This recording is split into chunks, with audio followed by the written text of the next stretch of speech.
नमस्कार, मी डॉक्टर मच्छिंद्र बांगर महाराष्ट्रातील आणि देशातील हवामान परिस्थिती संदर्भात बदलता अंदाज देणार आहे. आपण उपग्रही छायाचित्रामध्ये बघितलं तर पश्चिम महाराष्ट्र आणि मध्य महाराष्ट्राच्या पूर्व भागामध्ये मोठं पावसाळी क्षेत्र रात्री देखील तयार झालेलं होतं आणि रात्रपाळी पाऊस 2 दिवसापासून करतोय. त्यामुळे महाराष्ट्रामध्ये अजूनही पावसाचा जोर पुढील काही तास म्हणजे 24 तास तरी कायम राहण्याची शक्यता आहे. परंतु एकूणच जी पावसाळी परिस्थिती महाराष्ट्रामध्ये आहे ती आता केवळ 8-10 दिवसासाठी राहील असा अंदाज आहे. परंतु तिचा प्रभाव हा सामान्य असेल. दरवर्षीच्या तुलनेत यावर्षी मान्सून जलद गतीने माघार घेईल असा एक प्राथमिक अंदाज तयार होतोय. आपण बघतो राजस्थानमधून पाऊस उघडलेला आहे, गुजरातमधून पाऊस उघडलेला आहे, मध्य प्रदेशच्याही बऱ्याच भागातून पावसाचा प्रभाव कमी झाला आहे. पंजाब, हरियाणा, दिल्ली किंवा उत्तरेकडील राज्यातील पाऊस देखील कमी झाला आहे. आता दक्षिणेतील राज्यांमध्ये पाऊस वाढतोय आणि त्यामध्येही महाराष्ट्रामध्ये आणखी 10 दिवस पावसाळी प्रमाण राहील. नंतर मात्र पावसाची झटपट माघार होईल असा अंदाज आहे. पुढील 24 तास मराठवाडा आणि पश्चिम महाराष्ट्राच्या काही भागात पावसाचा जोर राहील. थोडा पश्चिम विदर्भ आणि जळगाव जिल्ह्यातही पावसाचा जोर राहण्याची शक्यता आहे. मात्र मान्सूनची माघार ही टप्प्याटप्प्याने सुरू झाली आहे आणि पुढील त्याचा टप्पा देखील लवकरच हवामान खात्याकडून आज जाहीर केला जाईल असा अंदाज आहे. विदर्भ मराठवाड्यामध्ये पावसाचा जोर 17 तारखेला राहण्याची शक्यता आहे. मात्र कोकण, पश्चिम महाराष्ट्र, मध्य महाराष्ट्रातील, उत्तर महाराष्ट्रातील पावसाचा जोर कमी होईल. याही भागात पावसाचा जोर 18 तारखेला असण्याची शक्यता आहे. पश्चिम विदर्भ, उत्तर महाराष्ट्र, पश्चिम महाराष्ट्र, मध्य महाराष्ट्र असं पावसाळी क्षेत्र 18 तारखेला आहे. मराठवाड्यामध्ये किंवा पश्चिम विदर्भामध्ये, उत्तर महाराष्ट्रामध्ये 19 तारखेला पावसाचा अंदाज आहे. पावसाचा जोर हळूहळू कमी व्हायला सुरुवात होईल 20 तारखेपासून. 21लाही महाराष्ट्रातील पाऊस बऱ्यापैकी उघडणार आहे. थोडा उत्तर महाराष्ट्राच्या भागात 21 तारखेला पावसाचा अंदाज आहे, कारण मध्य प्रदेशवर पावसाळी वातावरण आहे. गुजरातपर्यंत पावसाळी वातावरण पोहोचतंय. एकूणच परतीच्या पावसाचा जो काही तीव्र प्रभाव आहे तो महाराष्ट्रातून 22 तारखेला कमीच असेल. परंतु महाराष्ट्रामध्ये GFS मॉडेलने देखील मराठवाड्यात आणि बऱ्याच भागात कोकणात सहित स्थानिक वातावरणाची शक्यता व्यक्त केली आहे. 23 तारखेला पुन्हा एक कमी दाबाचं क्षेत्र वाढत असल्यामुळे विदर्भ मराठवाड्याच्या काही भागात पावसाचं प्रमाण वाढू शकतं. याची तीव्रता पुन्हा 24 तारखेलाही मराठवाड्याच्या उत्तर भागामध्ये वाढण्याची शक्यता आहे. दरम्यानच्या काळात उत्तर महाराष्ट्रातही पाऊस होण्याची शक्यता आहे.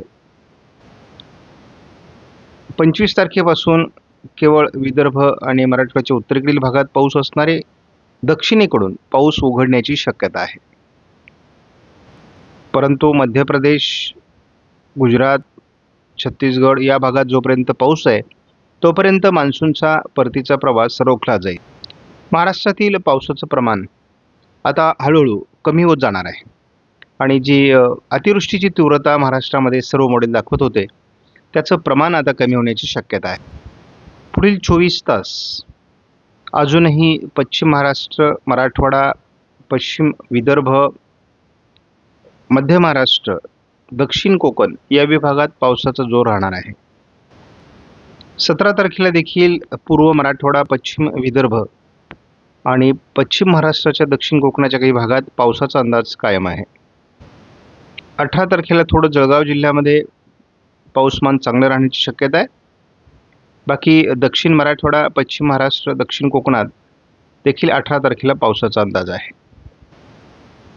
19 तारखेला देखील आपण बघतो की महाराष्ट्रामध्ये पावसाचं प्रमाण राहणार आहे. उत्तर महाराष्ट्रात जी पावसाची घट आहे ती भरून काढण्याचं काम 18-19चा पाऊस करेल. मध्य महाराष्ट्र आणि पश्चिम महाराष्ट्र, मराठवाड्याच्या काही भागात देखील पावसाळी प्रमाण या दरम्यान राहण्याची शक्यता आहे. आणि आम्हाला माहिती आहे की महाराष्ट्रामध्ये अजून काही विभाग पावसाचे सुटलेले आहेत.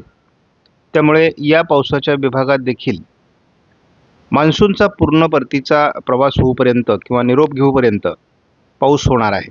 कारण आत्ता आपल्याला जो काही महाराष्ट्रामध्ये विदर्भ वगळता पाऊस दिसतोय हा बहुतांश भागामध्ये आहे आणि त्यामुळे महाराष्ट्रातील उरलेल्या भागात देखील पाऊस होणार आहे.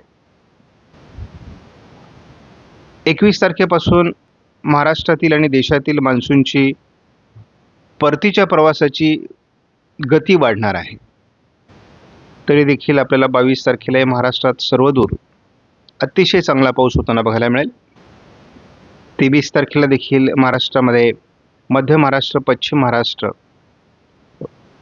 दक्षिण कोकण, दक्षिण मराठवाडा या भागात पाऊस राहील. मात्र मान्सूनची माघार महाराष्ट्रात 23 तारखेपासून विदर्भातून सुरू होईल. 24 तारखेला विदर्भातील पाऊस उघडलेला असण्याची शक्यता आहे. उत्तर महाराष्ट्रातील पाऊसही उघडणार आहे. मध्य महाराष्ट्र, मराठवाड्यापर्यंत ही उघडी जाणवणार आहे, परंतु हलक्या स्वरूपात. पश्चिम महाराष्ट्र, दक्षिण मराठवाडा आणि दक्षिण कोकणात पाऊस असणार आहे.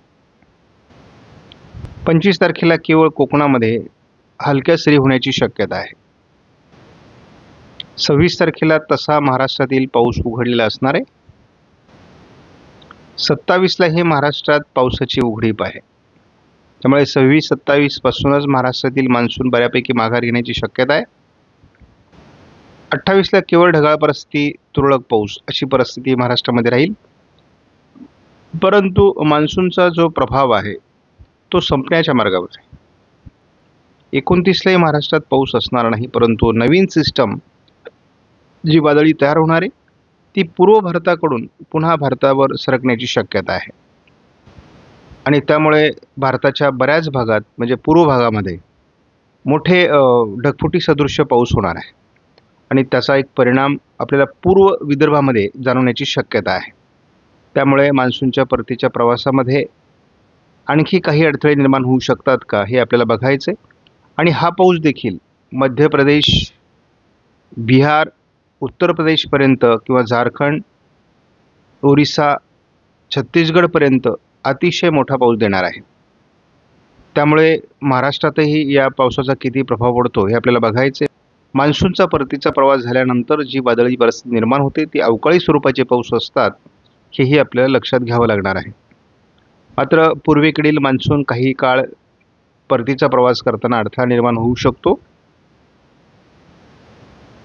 जसाही मान्सूनचा परतीचा प्रवास पूर्ण होतो तसं वादळी सिस्टम तयार होण्याची एक प्रक्रिया असते. आणि शेवटचा आठवडा सप्टेंबरचा किंवा पहिला दुसरा आठवडा ऑक्टोबरचा हा वादळी पावसासाठी मानला जातो. आपण या मॉडेलचा 2 टप्प्यात अंदाज रात्री बघितला होता आणि त्याच पद्धतीने आता बघणार आहोत.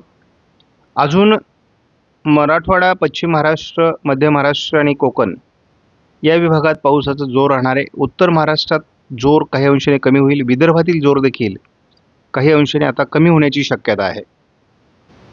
आपण जेव्हा पावसाचा जोर 26 तारखेपासून 30 तारखेपर्यंत हे पुढचे 4 दिवस बघतो तेव्हा महाराष्ट्रामध्ये अतिशय तुरळक पावसाचा अंदाज आहे. आणि विशेष म्हणजे आपल्याला पुन्हा एकदा जोरदार पावसाचा अंदाज हा पूर्व विदर्भाच्या काही भागामध्ये निर्माण होतोय. त्यामुळे आणि ही वादळी सिस्टम भारतावर सरकण्याची शक्यता आहे. परंतु हे वादळ फार भारताच्या भूभागावर जाईल असं वाटत नाही. अंदाज आहे, शेवटी हवामान आहे, काय बदल होतात त्याच्यावर आपलं बारकाईने लक्ष असणार आहे.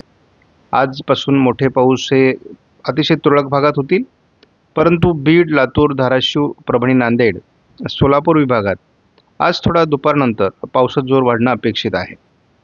17 तारखेला देखील आपल्याला घाटमाथ्यावर आणि पर्जन्यछायेच्या प्रदेशात, थोडंफार जळगाव जिल्ह्यामध्ये आणि नाशिकच्याही दक्षिण पूर्व भागामध्ये पावसाचा अंदाज आहे. जे विभाग पावसाचे सुटलेले आहेत त्या ठिकाणच्या शेतकऱ्यांना थोडं पावसाची चिंता आहे, कारण पाऊस उघडण्याच्या मार्गावर आहे. आम्हाला माहिती आहे की पर्जन्यछायेच्या प्रदेशातील काही शेतकऱ्यांना अजून पाऊस झालेला नाही आहे.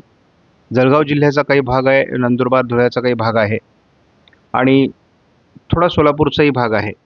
तर त्या ठिकाणी अजूनही पाऊस होणार आहे, कारण अजून पावसाळा संपलेला नाही आहे. त्यामुळे अजूनही अहिल्यानगर, बीड, सोलापूर, लातूर, धाराशिव, सांगली, सातारा, पुणे पूर्व भाग या ठिकाणी पाऊस होणार आहे. नाशिक जिल्ह्यात पावसाचं प्रमाण कमी होणार आहे. उत्तर महाराष्ट्रात पावसाचं प्रमाण कमी होणार आहे. परंतु तरी देखील 18-19 तारखेला आपल्याला काही भागात उत्तर महाराष्ट्रात देखील पाऊस होताना दिसणार आहे. अजून पावसाचा जोर हा पर्जन्यछायेच्या म्हणजेच नाशिक पूर्व भागामध्ये, अहिल्यानगरच्या भागामध्ये, पुणे पूर्व, सातारा पूर्व किंवा पुण्याच्या साताऱ्याच्या पूर्व भागामध्ये, संपूर्ण भागामध्ये आणि सांगलीच्या बहुतांश भागात, सोलापूरच्या बहुतांश भागात अजून पाऊस होणार आहे. आपण बघतो की छत्रपती संभाजीनगर, जालना, अहिल्यानगर, बीड, परभणी, नांदेड, लातूर, धाराशिव, सोलापूर भागात 19 तारखेलाही चांगल्या पावसाचा अंदाज अजून आहे. तर आपण 20 तारखेला बघतो की नंदुरबार आणि